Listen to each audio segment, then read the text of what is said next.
भगवान विष्णु जी ने कहा कि नारद, इस पंचाक्षर मंत्र के जाप करने से आपके संताप दूर हो जाएंगे, इसलिए हम सबको याद रखना है। कभी ऐसी अवस्था में हम पहुंच जाए, न पहुंचे महादेव को प्रार्थना, लेकिन जीवन है भाई, दुनिया के कोई सरिता भी सीधी नहीं चलती, जीवन कैसे सीधा चल सकता है? सभी दुनिया की नदी टेढ़ी मेढ़ी चलती है, तो हमारा जीवन भी ऐसा है। तो जीवन में कभी ऐसा चढ़ाव उतार आए, इस मंत्र का आश्रय करें। और एक बात कहूं, जीवन की सभी कामना पूर्ति के लिए इस मंत्र का आश्रय करें। पुत्र हिनकर इच्छा कोई निश्चय शिव प्रसादते हुए, इस मंत्र का आश्रय करने से पुत्र की कामना पूर्ति होती है। भगवान द्वारकाधीश भगवान कृष्ण जी को श्रेष्ठ पुत्र चाहिए। कहां गए? उपमन्यु ऋषि के पास पहुंचे। उपमन्यु ऋषि ने कहा कि कृष्ण जी, पुत्र प्राप्ति के लिए इस मंत्र का आश्रय करें, अब पंचाक्षर मंत्र का जाप करो। और शिव महापुराण ग्रंथ में उपमन्यु ऋषि और भगवान कृष्ण जी का सुंदर संवाद है। और स्वयं उपमन्यु ऋषि कृष्ण भगवान को पंचाक्षर मंत्र की विद्या दी। और शिव महापुराण ग्रंथ में पंचाक्षर मंत्र का बहुत बड़ा विस्तार है। उपमन्यु ने कहा बहुत छोटा मंत्र है, देखने में बहुत छोटा है, लेकिन उनका प्रभाव बहुत बड़ा है। दुनिया के सभी मंत्रों का उद्गम स्थान ये मंत्र पंचाक्षर है। और एक बात कहना चाहता हूं, कभी भगवान महादेव की आप पूजा करने पहुंचे, शिव पूजा के लिए आपके पास कोई भी मंत्र स्तोत्र कुछ भी कंठस्थ नहीं है, तो पंचाक्षर मंत्र बोलकर आप भगवान शिव की पूजा कर सकते हैं। और एक बात, कोई बालक है,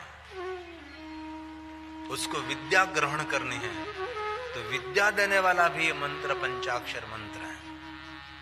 विद्यार्थी लभते विद्या। और कोई निर्धन है, इस मंत्र का आश्रय करे। धन निर्धन को दित सदा ही, जो कोई जहां से हो पल पाए। जिनके मन में जो कामना हो, सभी कामना की पूर्ति करने वाला कोई मंत्र है तो पंचाक्षर मंत्र है। रात को सोते सोते आंख बंद करके आप बोल सकते हैं, रात में नींद खुल गई तो पंचाक्षर मंत्र का जाप करें। ये मंत्र साक्षात महादेव के मुख में से निकला हुआ मंत्र है, और साक्षात महादेव का स्वरूप है पंचाक्षर मंत्र है। इसलिए कभी इस मंत्र को छोटा न समझे। शिव महापुराण ग्रंथ में बहुत बड़ी बात कही है, जो कोई महादेव को सामान्य देव मानता है उसके पुण्य क्षय हो जाएगा, और जो पंचाक्षर मंत्र को सामान्य मंत्र के रूप में देखता है उसके भी पुण्य क्षय हो जाएगा। क्योंकि सभी विश्व के देवी देवताओं के इष्ट भगवान महादेव है। महादेव से कोई बड़ा देव नहीं है, और पंचाक्षर मंत्र से कोई महान मंत्र नहीं है। इसलिए विश्व के सभी देवी देवता, अरे शिव महापुराण ग्रंथ में यमराज की शिव भक्ति का वर्णन है। हम सभी को ब्रह्मा विष्णु महेश कुबेर वरुण इंद्र मिले न मिले, लेकिन यमराजा तो आज ने तो कल सामने मिलने वाला ही है।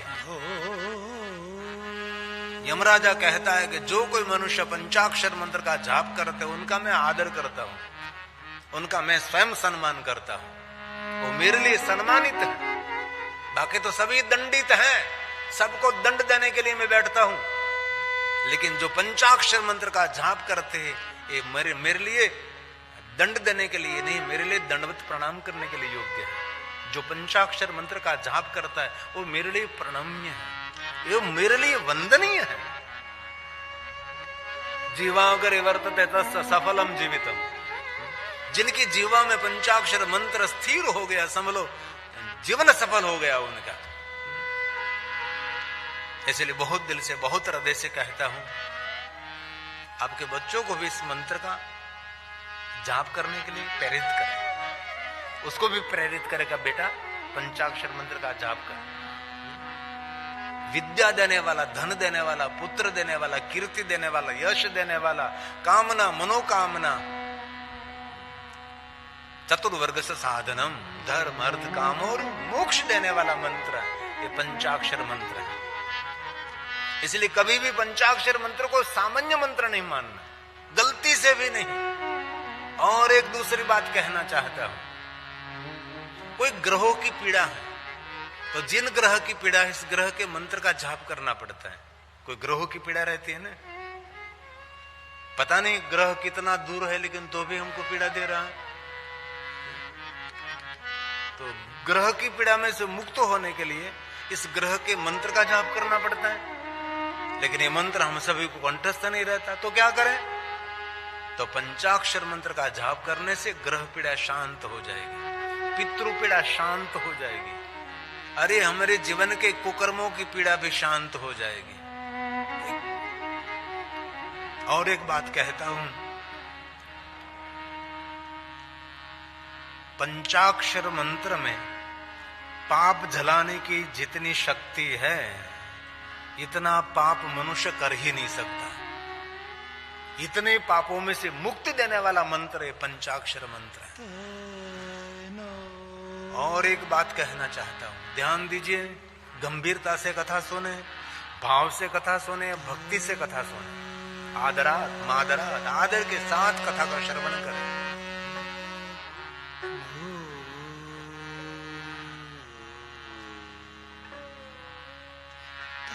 जन्म जन्मांतर के पापों में से मुक्त करने वाला ये मंत्र पंचाक्षर मंत्र है। इसलिए मेरे युवान भाइयों बहनों को मैं दिल से प्रार्थना करता हूं, इस मंत्र का आश्रय करें। इस मंत्र से कोई बड़ा मंत्र नहीं, इस मंत्र से श्रेष्ठ कोई मंत्र नहीं है। और ऐसा कहीं नहीं कहा कि स्नान करके पावन होकर पवित्र होकर इस मंत्र का जाप करें। कोई भी अवस्था में इस मंत्र का आश्रय कर सकते हैं। और दुनिया के सभी मंत्र को सदगुरु के मुख से ग्रहण करना पड़ता है, लेकिन पंचाक्षर मंत्र को सदगुरु के मुख से आपने ग्रहण नहीं किया है तो भी इस मंत्र का आश्रय कर सकते हैं। बाकी तो मंत्रों की परंपरा होती है ना, तो सदगुरु के चरणों में बैठकर सदगुरु मंत्र का मार्गदर्शन करते, बेटा ये मंत्र ऐसे जाप करो, ऐसे जाप करो। उनमें भी आवश्यकता तो है ही। कोई बिजनेस में आगे बढ़ना है तो कोई बिजनेस गुरु चाहिए, कोई मोटिवेशन कार चाहिए, तो आध्यात्मिक क्षेत्र में आगे बढ़ने के लिए कोई मार्गदर्शक तो चाहिए, जिनको हम सदगुरु कहते हैं, जिनको हम गुरु कहते हैं, जिनके मुख से मार्गदर्शन ग्रहण करते हैं कि हमको इस मार्ग में आगे बढ़ना है। जरूर जरूर सदगुरु के मुख से इस मंत्र का ग्रहण कर सकते, लेकिन नहीं किया है तो भी कोई संशय का विषय नहीं है, इस मंत्र का जाप कर सकते हैं। और याद रखने जैसी बात, ये मंत्र कभी दुखद फल नहीं देता। कुछ भी गलती कर दी, कोई लोग नहीं नमो शिवाय बोलते हैं, ओम नमो नमो नमो नहीं नमः शिवाय। गलती से कोई ने कुछ गलती कर दी बोलने में तो भी ये मंत्र फल देता है। कितनी सुंदर बात है। मगन भाई को छगन भाई कह दिया तो मगन भाई कभी आपके सामने नहीं बोलेगा, ये छगन बोलेगा, लेकिन ये मंत्र किसी भी रूप में आप बोलो, शिवाय नमः, नमः शिवाय, शिवाय नमः ओम, कोई भी अवस्था में कोई भी रीत से, लेकिन ये मंत्र हमेशा सुख देने वाला मंत्र है, विपरीत फल देने वाला ये मंत्र नहीं है। विश्व के सभी देवी देवताओं के मंत्र का जाप आपसे न हो सके, लेकिन पंचाक्षर मंत्र का जाप करें तो सभी मंत्र फल देने के लिए कार्यरत हो सकते। असंख्य पर्वतों के समान पाप कर्म हमने किए हैं, लेकिन असंख्य पर्वतों समान पापों में से मुक्त होना है। जपे पंचाक्षरम, ओम नमः शिवाय, ओम नमः शिवाय, ओम नमः शिवाय। अनुभव तो करें, थोड़ा सा प्रारंभ तो करें। 1 दिन 2 दिन 3 दिन 4 दिन 5 दिन देखे तो सही है? और 6 महीना आपने लगातार पंचाक्षर मंत्र का जाप कर लिया तो समझो बेड़ा पार हो गया। जीवन में कोई वस्तु की कमी नहीं रहती, जहां पैर रखते हैं वहां आपकी सफलता आपके हाथ में रहेगी। कुछ भी मन में सोचा विचारा सब कुछ देने वाला ये मंत्र पंचाक्षर मंत्र है। इसलिए बहुत दिल से बहुत हृदय से हमारी विनंती है, आप सभी पंचाक्षर मंत्र का आश्रय करें। भगवान विष्णु जी ने नारद जी को पंचाक्षर मंत्र दिया और कुछ मार्गदर्शन नहीं किया कि वे पंचाक्षर मंत्र का जाप करो, आपका सर्व मंगल होगा, आपका सर्व कल्याण होगा।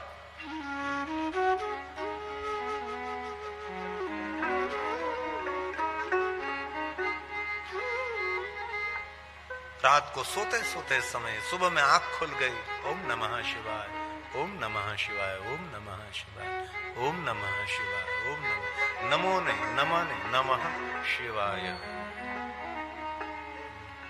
ओम नमस्तभ्यम, वो तो अर्थ है शिव, हम आपको नमस्कार करते हैं। ओम नमः शिवाय मंत्र का अर्थ है ओम मतलब निराकार ब्रह्म, प्रणाम करते हैं शिव और शिवाय, पूरे ब्रह्मांड का कल्याण करो, सबका कल्याण करो, ऐसा भाव इस मंत्र का है। इसलिए भगवान विष्णु जी ने कहा सर्वश्रुति श्रुतम शैवम मंत्र जप षडक्षरम। आप नारद जी पंचाक्षर मंत्र का आश्रय करें। ये मंत्र सुख देने वाला, शांति देने वाला, संताप में से दूर करने वाला, कामना मनोकामना पूर्ण करने वाला मंत्र है। ओम नमः शिवाय, ओम नमः शिवाय। एक बात कहूं, हमारा तन हमारा मन शिव को अर्पण करें, हमारा जीवन शिव को अर्पण करें। शिव को अर्पण करें मतलब हमारी सभी क्रियाओं में कल्याण का भाव होना। शिव शब्द का अर्थ है कल्याण। हमारे मन में सभी के प्रति कल्याण का भाव, हमारे तन तन में सभी कल्याण का भाव, जीवन में सभी कल्याण, वो शिव पूजा है। जल चढ़ा दिया, बिलोपत्र चढ़ा दिया, पुष्प चढ़ा दिया, वो तो क्रिया है, लेकिन सही अर्थ में शिव पूजा किसको कहते हैं? हमारा तन हमारा मन हमारा जीवन सबके कल्याण का भाव करे, सबके सुख का भाव करे। एक करके तो देखें एक बार, आपके मुख पर कुछ और रोशनी आने लगेगी, आपके मुख पर कुछ और उदास आने लगेगा। किसी के प्रति राग नहीं, किसी के प्रति द्वेष नहीं, किसी के प्रति दुराग्रह नहीं, कुछ भी नहीं, बस सबका कल्याण होना चाहिए। स्वयं शिव ने भी शिव महाप्र ग्रंथ में कहा, जो सबके कल्याण का भाव करते हैं ना, वही मेरी पूजा है। उससे बड़ी मेरी पूजा क्या हो सकती है?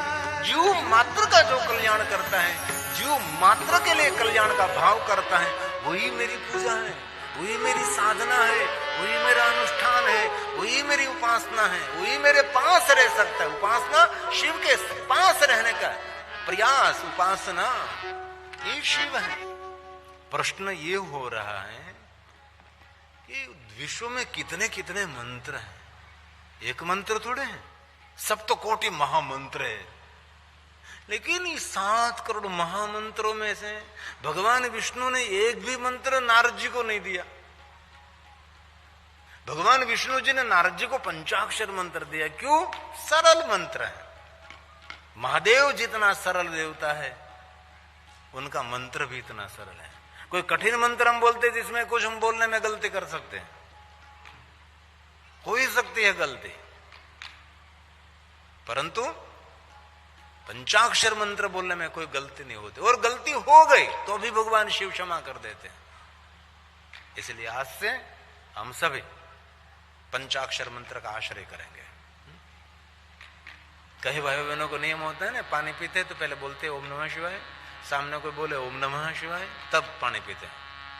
कुछ खाने से पहले किसी के सामने बोला थे ओम नमः शिवाय, वो बोले ओम नमः शिवाय तो कुछ मुख में रखते हैं। ऐसे नियम लोग होते हैं, नियम धारण करते हैं। आपके बच्चों को भी इस मंत्र का आश्रय करने के लिए कहा है। भगवान विष्णु जी ने नारद जी को पंचाक्षर मंत्र के जाप के लिए प्रेरित किया है। नारद, आपका मन विचलित हो रहा है, इसलिए मन को शांत करने के लिए आपाद मस्तकम सम्यंग भस्म नौ दुल्ल सादरम, आदर के साथ आपके भाल में भस्म का त्रिपुंड करें। आदर के साथ भाल में भस्म का त्रिपुंड करें। त्रिपुंड की अद्भुत महिमा है। ये त्रिपुंड ब्रह्मा विष्णु महेश का स्वरूप है। ये त्रिपुंड गंगा यमुना सरस्वती का स्वरूप है। त्रिपुंड रजोगुण तमोगुण सतोगुण का स्वरूप है। त्रिपुंड त्रिभुवन का प्रतीक है। ये त्रिपुंड त्रिशूलधारी शिव का स्वरूप है। हम दिन में कथा करते तो चंदन का त्रिपुंड करते, लेकिन रात्रि में कभी कथा करी तो हमने भस्म का त्रिपुंड किया। और भगवान शिव की पूजा में दिन में भगवान शिव जी को चंदन चढ़ाते हैं हम, और रात में भगवान शिव की पूजा में हम भस्म महादेव को लगाते हैं। ये भस्म की अद्भुत महिमा है। शिव जी को भस्म बहुत प्रिय है, और शिव पूजा की सामग्री में सब कुछ आपके पास है, लेकिन इस पूजा की सामग्री में जो भस्म नहीं है तो पूजा की सामग्री अधूरी है। ये भस्म से शिव पूजा की सामग्री पूर्ण हो जाए। आपको पता है, राजोपचार, षोड़ोपचार, पंचोपचार, एकोपचार कुछ भी आपसे न हो सके, आप महादेव को सिर्फ भस्म का त्रिपुंड कर दीजिए। वैराग्य उपचार भस्म पूजा हो जाए। वैराग्य पूजा, वैराग्य पूजा, त्याग देने वाली पूजा। भगवान शिव ने अपने अंग पर भस्म का लेपन किया, भस्मांग है। ये भगवान शिव है, भगवान महादेव। महादेव की दुनिया सबसे छोटी, महादेव की दुनिया सबसे अलग है, सबसे निराली। ये शिव की दुनिया है। एक देव तो मुझे दिखाओ जो अपने अंग पर भस्म का लेपन करते हैं। कोई भस्म का लेपन नहीं करता। मेरा महादेव अपने अंग पर भस्म का लेपन करते क्यों? मनुष्य को सावधान करते गए, मनुष्य संसार की लुलुपता छोड़, आज ने तो कल ये सब कुछ भस्म होने वाला है। उमा कहू में अनुभव अपना, सत हरि भजन जगत सब सपना। जगत एक सपना समान है। भस्म के मंत्र में भी वही कहा है, ओम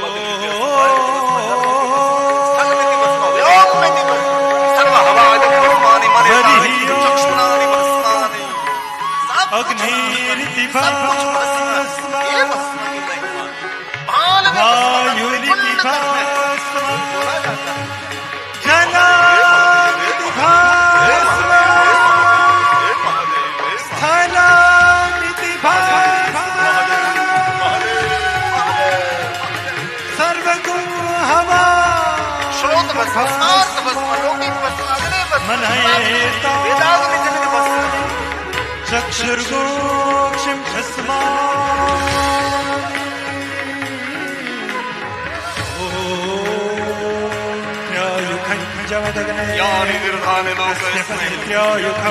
जिनके भाग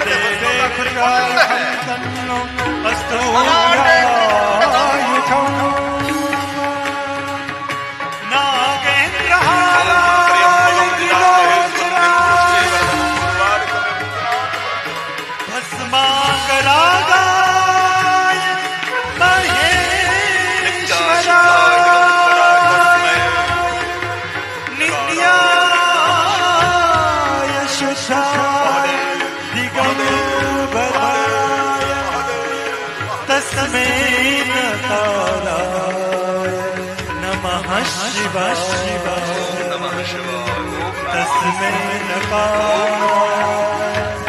नमः शिवाय नमः शिवाय नमः शिवाय।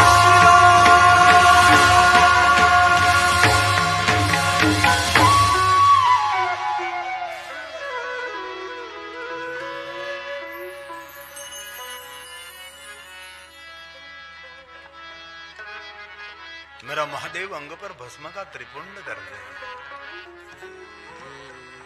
अंग पर भस्म का लेपन करते।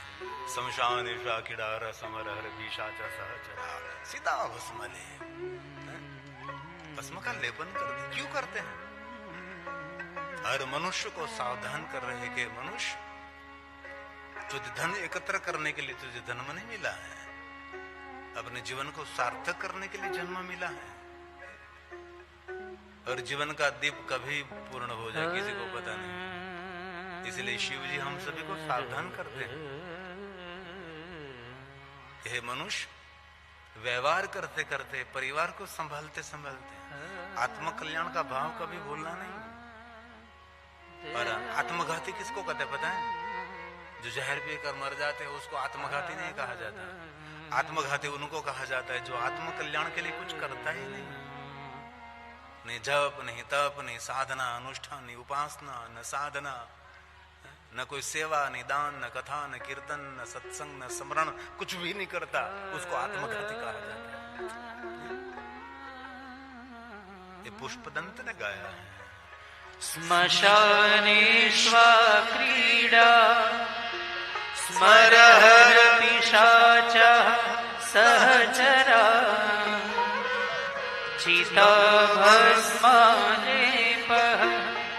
श्रगपि नृगरोटी परिकरः अमङ्गल्यं शीलं तव भवतु नामेवमखिलम्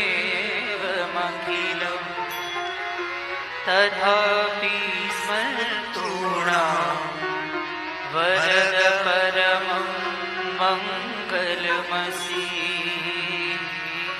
वरद परमं मंगलमसि।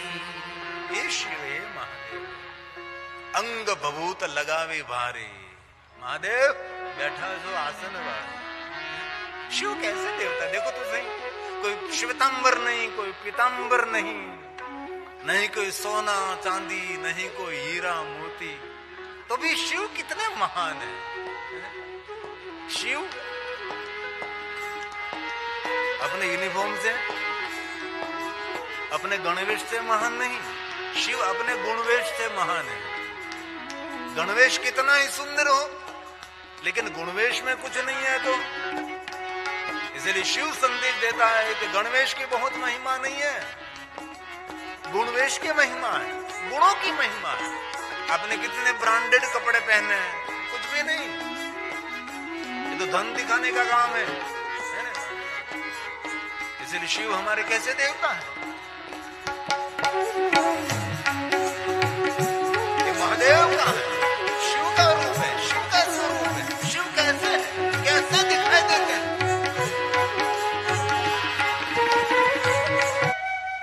भगवान विष्णु ने कहा नारद, भाल में भस्म के त्रिपुंड करने से आपका चित्त, आपका मन भगवान शिव में लगेगा।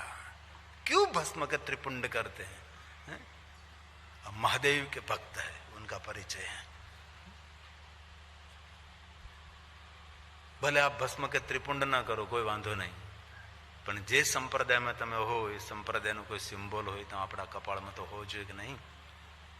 माताजी ना भक्त तो कुमकुम ની बिंदी करो, विष्णु भक्त तो विष्णु परंपरा में जे तिलक जे निर्णय लेवा में हो ये तिलक करो। शिव ना भक्त हो तो भाल में भस्म नो त्रिपुंड करो। कोरु कपाळ ये अपशुकन છે। शिवालय वगैरह गाम ने धिक्कार, शिवना नाम वगैरह मुख ने धिक्कार, ने जना कपाळ में भाल में भस्म नो त्रिपुंड नो एना कपाळ ने धिक्कार છે। अरे बिंदी तो करो बहनों, पण कोई पार्टी फंक्शन में जाओ त्यारे जरूर प्लास्टिक ना बीबा लगाड़ो, पर तू घरे हो त्यारे तो कुमकुम नी बिंदी करो। तमे जगदंबाનું સ્વરૂપ છો।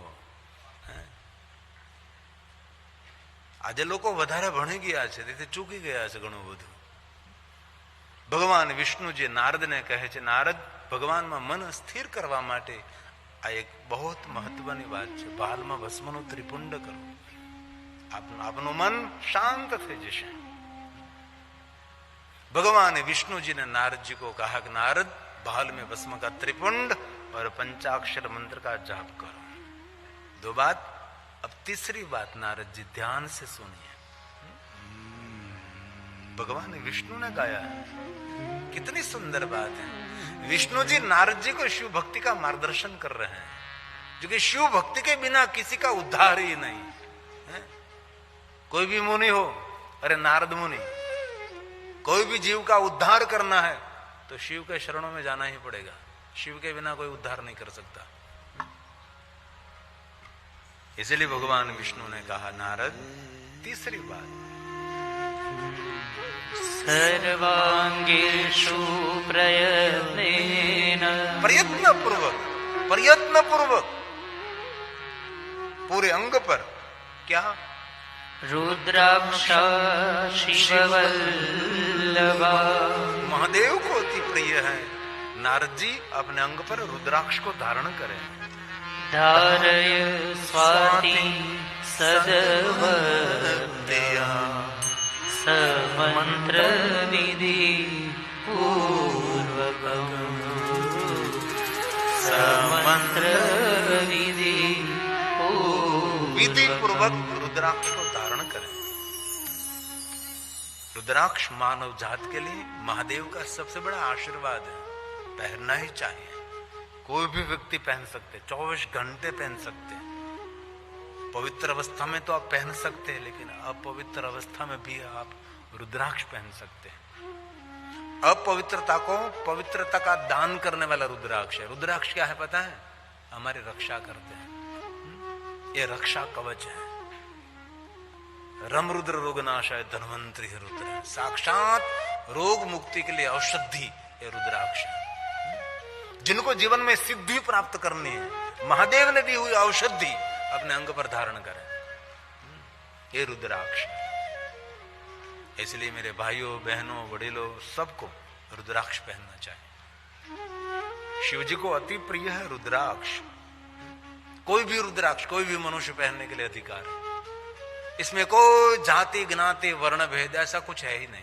लेकिन शर्त एक है, नाभि से ऊपर के शरीर में पहन सकते हैं, नाभि के नीचे के शरीर में आप नहीं पहन सकते। ये रुद्राक्ष की महिमा है। वैसे तो देखे तो सुवर्णों को भी नाभि से नीचे पहन नहीं सकते। पैर में सुवर्ण पहनना ठीक नहीं है। रुद्राक्ष भी नाभि से कटी भाग से ऊपर के शरीर में पहने, हाथ में पहने, बाहों में पहने, कान में, कंठ में, जटा में, अपने अंग पर। और वैसे तो कहा कि जिनके अंग पर 1100 रुद्राक्ष हैं, रुद्र रूपो भवे नर, वो मनुष्य रुद्र का स्वरूप है। 1100 रुद्राक्ष पहनना चाहिए। एक माला में 108 आते हैं, ऐसी 11 माला पहननी चाहिए। अरे कोई बात नहीं भाई, इतना नहीं पहनो, कम से कम 108 रुद्राक्ष की एक माला तो पहनो। ये न हो सके 54 पहनिए, ये भी न हो सके तो 27, 11 रुद्राक्ष, 9, 5, 3, 2, 1, आधा नहीं पहन सकते। न तो ये भी मैं कहूँ 2-3 टुकड़े करके पूरे घर वाले पहन लीजिए, ऐसा नहीं होता। अखंडानंद है, अखंड रुद्राक्ष चाहिए। एक मुख से लेकर 14 मुख का वर्णन है। मुख मतलब रुद्राक्ष के ऊपर एक रेखा होती है, सुंदर एक लकीर होती है, तो उसको मुख कहा जाता है। एक मुखी रुद्राक्ष शिव का स्वरूप है, 2 मुखी महादेव का स्वरूप है, 3 मुखी ब्रह्मा विष्णु महेश का स्वरूप है। विद्या देने वाला 3 मुखी रुद्राक्ष है। इसलिए जो बच्चे पढ़ते हैं, विद्यार्थी, उनके लिए, किसी को भी विद्या ग्रहण करने, उनके लिए 3 मुखी रुद्राक्ष श्रेष्ठ है। 4 मुखी रुद्राक्ष ब्रह्मा का स्वरूप है, धर्म अर्थ काम और मोक्ष देने वाला है। 5 मुखी रुद्राक्ष पंच देवताओं के समान है, आरोग्य देता है। 5 मुखी, 6 मुखी रक्षा करता है, कार्तिक का स्वरूप है। षडानंद, स्कंद, मुरगड़, भगवान कार्तिकेय। 7 मुखी रुद्राक्ष कामदेव का स्वरूप है, सभी कामना की पूर्ति देने वाला ये 7 मुखी रुद्राक्ष है। 7 मुखी रुद्राक्ष की माला भी पहन सकते हैं आप। 8 मुखी रुद्राक्ष अष्टमूर्ति भैरव स्वरूप है, हमारी रक्षा करते हैं। 9 मुखी रुद्राक्ष 9 दुर्गा तुल्य है, माता दुर्गा कृपा करते रहते हैं। 10 मुखी भगवान विष्णु का स्वरूप है। 11 मुखी 11 रुद्र तुल्य है। 12 मुखी 12 सूर्य समान है।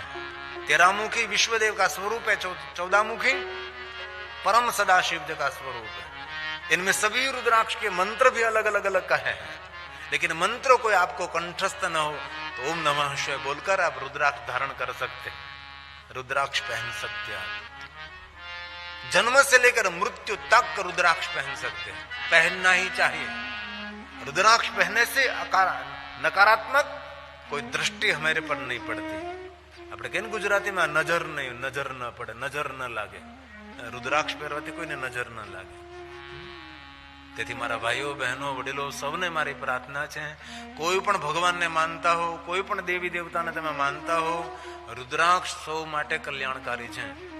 शक्ति उपासक हो, विष्णु उपासक हो, शिव उपासक हो, तीनों के लिए रुद्राक्ष श्रेष्ठ है। ऐसा शिव पुराण ग्रंथ में नहीं कहा कि शिव भक्तों को रुद्राक्ष पहनना चाहिए, तीनों के लिए, विष्णु भक्त हो, शक्ति उपासक हो कि शिव उपासक हो, ये भगवान व्यास। रुद्राक्षं बिभ्रूया नित्यं शैव शाक्तोऽथ वैष्णवः। रुद्राक्षं बिभ्रूया नित्यं शैव शाक्तोऽथ वैष्णव। विष्णु भक्त, शक्ति भक्त, ये शिव भक्त, सबके लिए रुद्राक्ष एक कल्याणकारी, एक मंगलकारी। शैव शाक्तोऽथ वैष्णव। इसलिए मेरे भाई बहनों को मेरी दिल से प्रार्थना है, रुद्राक्ष पहनना। कोई आपका अहित नहीं कर सकेगा, कोई आपका कभी कल्याण नहीं करेगा जो रुद्राक्ष आप पहनते हैं। भले ऐसे रुद्राक्ष पहरे, सुवर्ण में पहरे, चांदी में पहरे, जिनको ठीक लगे। आजकल तो रुद्राक्ष के इतने गहने मिलते हैं ना, कितने रुद्राक्ष गहने, कंगन में रुद्राक्ष, बिट्टी में रुद्राक्ष, बुट्टी में रुद्राक्ष, मंगलसूत्र में रुद्राक्ष, हेयरपिन, अक्कल वगैरह बक्कल, रुद्राक्ष, इनमें भी रुद्राक्ष इतना सुंदर, सभी गहने रुद्राक्ष के आज मिलते हैं। इसलिए रुद्राक्ष आप भी पहने। एक बात कहूं, दुनिया में भूमि का दान, अन्नदान, वस्त्रदान, सुवर्ण दान, लेकिन सबसे बड़ा दान है किसी को आपने रुद्राक्ष दिया, वो सबसे बड़ा दान है। आपने किसी को रुद्राक्ष दे दिया, वो सबसे बड़ा। क्यों? भूमि दान करने से, अन्नदान करने से, वस्त्र दान करने से उसका मंगल हो न हो, लेकिन जिनको रुद्राक्ष का दान किया वो रुद्राक्ष वो धारण करेगा ना, उसका सर्व मंगल हो जाएगा। इसलिए दान श्रेष्ठ है। इसलिए किसी को रुद्राक्ष दान में देना चाहिए, रुद्राक्ष किसी को भेंट में देना चाहिए। ये रुद्राक्ष साक्षात महादेव का स्वरूप ये रुद्राक्ष है। इसलिए मेरे भाइयों बहनों वडिलों सभी को मेरी प्रार्थना है, रुद्राक्ष पहना। यहां से पूरा आप सभी मुझे दिखाई तो नहीं देते, लेकिन मैं थोड़ी सी आपके साथ जरूर थोड़ी सी शरारत करता हूं, समझो। कितने लोगों ने रुद्राक्ष पहना है?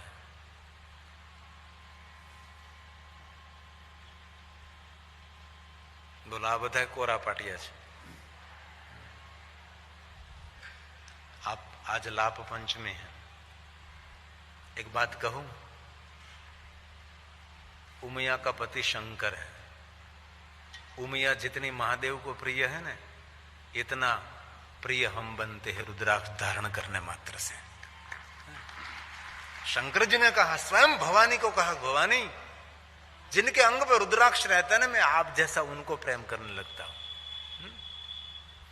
हे उमैया, मैं जितना आपको प्रेम करता हूं इतना ही प्यार मेरा उन पर बढ़ने लगता है जो रुद्राक्ष पहनता है।